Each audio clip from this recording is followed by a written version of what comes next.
తాడి దన్నేవాడు ఒకడు ఉంటాడు, తల దన్నేవాడు ఇంకొకడు ఉంటాడు అంటారు. అమెరికా ప్రపంచంలోని అనేక దేశాల్లో చిచ్చు పెడుతుంటే అమెరికాలోనే చిచ్చు పెట్టింది చైనా. చైనాలో చిచ్చు పెట్టడం అమెరికాకి చేతకాల. కానీ అమెరికాని వాళ్ళు నడిపిస్తోంది సోరోస్ టీం. సోరోస్ భావజాలం చైనా మైండ్ సెట్టే. అదే సందర్భంలో అమెరికాలో ఉన్నటువంటి కీలక వ్యవస్థల్లో ఆధిపత్యం కూడా చైనా వాళ్ళది. ఇప్పుడు అమెరికా పరిస్థితి ఏంటి అంటే తన దేశంలో చైనా ఏజెంట్లు ప్రజాప్రతినిధులుగా కూడా ఎన్నికయ్యారు. Like New York mayor Mamdani China భావజాలమే చాలా క్లియర్.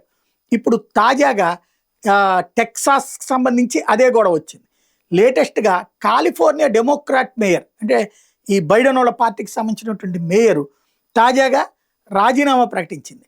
ఆమె చైనీస్ కమ్యూనిస్ట్ ఏజెంట్ అన్నటువంటి ఆరోపణల నేపథ్యంలో ఎయిలెన్ వాంగ్ ఆర్కెడిలా మేయర్ ఇప్పుడు స్టెప్ డౌన్ అయ్యింది. ఏదైతే తన మీద ఆరోపణలని కోర్టులో ఛాలెంజ్ చేసినటువంటి నేపథ్యంలో చైనీస్ గవర్నమెంట్ కి సంబంధించినటువంటి వ్యవహారాలలో ఈమె కీలకమైన పాత్ర పోషిస్తుంది అన్నటువంటి విషయం తేలినటువంటి నేపథ్యంలో దాదాపు 10 ఏళ్ల జైలు శిక్షకి గురవ్వాల్సినటువంటి స్థితిలో ఈ పని చేసుకొచ్చింది.